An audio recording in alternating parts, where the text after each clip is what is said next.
Yes, good morning, good afternoon, good evening from wherever you might be hearing me, and according to the time zones you have, wherever you are hearing me from. It's another episode on Don't Lose It. This is episode 4, which I tagged Don't Lose Your Vision. Yes, don't lose your vision. We are checking into the books of Proverbs. Proverbs chapter 28. Proverbs chapter 29, verse number 8. Proverbs chapter 29, verse number 8. Let me quickly go through it and read it for us. Mo mú wa lọ sínú ìwé òwe orí ìkọkàndínlọ́gbọ̀n ẹsẹ̀ ìkejìdínlógún. Proverbs 29, verse 18.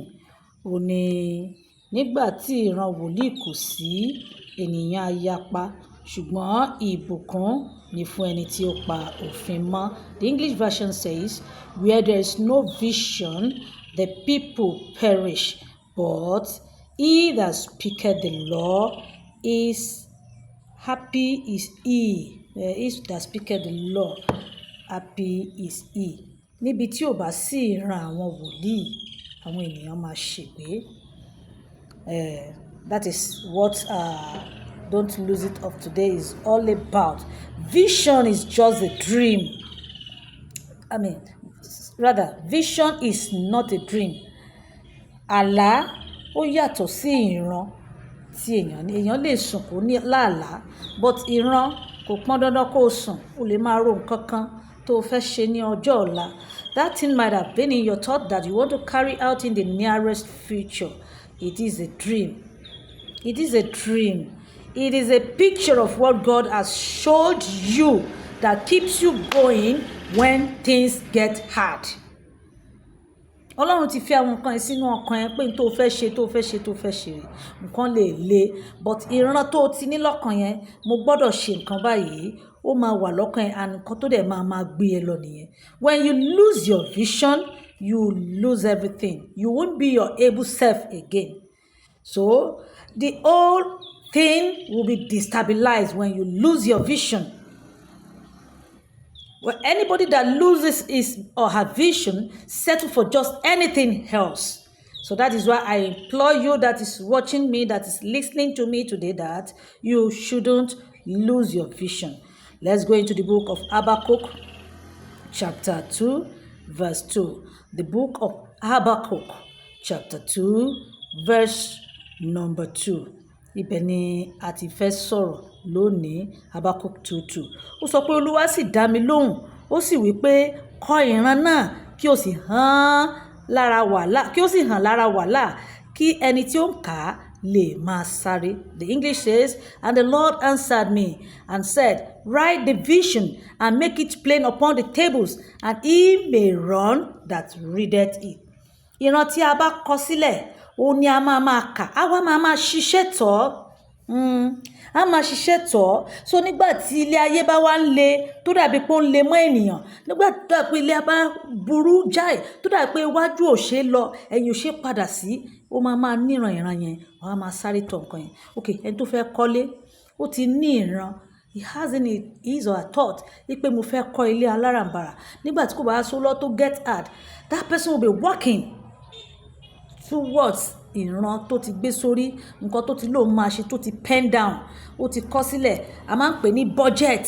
Ẹlòmíì àti kọ sílẹ̀ ní oṣù yìí, àwọn nǹkan tí mo fẹ́ ṣe nìyẹn, àwọn nǹkan tí mo fẹ́ ṣe rèé.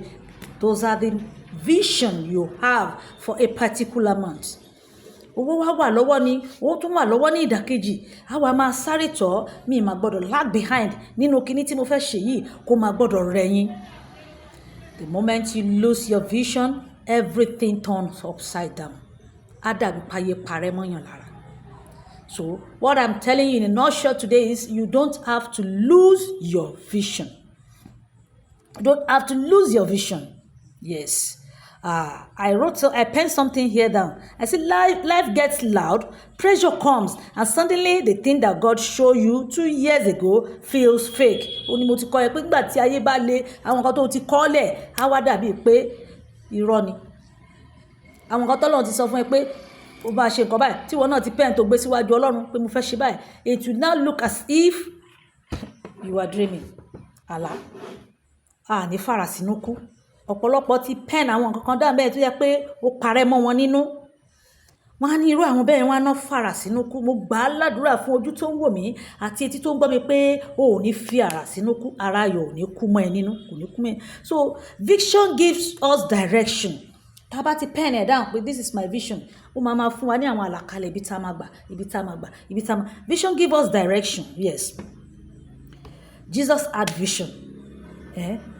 Because of the joy that was set before Jesus. Ó náà ní ìran. Hebrew 12:2 ẹ lọ kà á. Nítorí náà nígbà tí ìdánwò dé láti ọwọ́ Sátánì, kò jẹ́ kí ìdánwò yẹn pa orí òun mọ́lẹ̀, kò jẹ́ kó borí òun. Torí pé ìran ayọ̀ tó ní pé mo ṣáà fẹ́ gba aráyé là, mo fẹ́ kó wọn kúrò nínú ìparun wá síwájú Jésù Kristi, ó farada ìrora yẹn. So that cross was painful for him. Yes, it was. ẹ jẹ́ ká kan ìṣó, ẹ jẹ́ ká mú pin ká fi gúnra wa wò, ká wo bó ṣe rí. a rí pé ó wà very painful gan. ká tó wá sọ pé àkànyàn má gbèrè bí ìṣó ńlá agbámọ́. The cross was very painful for Jesus, but yet the vision of the resurrection kept him going. The vision that I am going to save some people that believes in me kept him going. Ó dẹ̀ fẹ̀mí ẹ̀ lélẹ̀. Joseph too had a vision at 17 years. Ó ní ìran pé òun máa ga, òun máa débi rẹ̀. And at 30, he was still waiting. He was betrayed by his people, by his brothers. He was thrown into the prison in a foreign land. He was kept in prison torí pé kò ṣe ohun tí kò tọ́, torí pé ó ní ìran ayọ̀. Ó mọ̀ pé tí bá ṣe ohun tí kò tọ́, ó lè pa ìran ayọ̀ mọ́ mi nínú. But on the long run, nígbà tá a máa fi dé Genesis 41, the vision is materializing. Ó rọ àlá fọ́ba, mo fi sínú túbú, ó ṣe àwọn tó ti rọ àlá fún, àwọn agbọ́ tí ọba tó ti rọ àlá fún àti aláṣẹ. Nígbà tó bá lálàá, wọ́n padà rántí ẹ̀ o, ìran yẹn wá come to pass. Ẹ̀yin ará mi, ìran ayọ̀ tó ní nínú, your vision might have been delayed. But I want to tell you today that delay is not denial. If you lose the picture, you will make decisions based on pressure and purposes. Yes. Má lose the picture tó wà nínú ìran ẹ, don't lose it. Assignment wo ni mo fẹ́ ká lọ ṣe lónìí? You know I always give us an assignment weekly on this.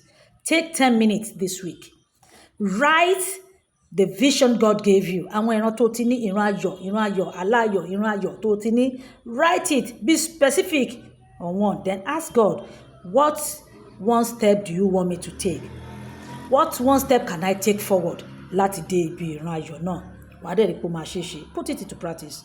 I want to hear the result by next week. You know I always listen to your testimony. I want to hear the testimony by next week. Let's pray this prayer. Ọlọ́run, ṣàánú mi.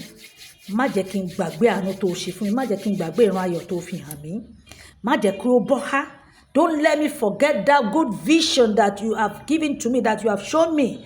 Give me the zeal. Renew the vision in me. Má jẹ́ kó kú dànù. Ìran ayọ̀ tó fi fún mi yẹn, má jẹ́ kó kú dànù.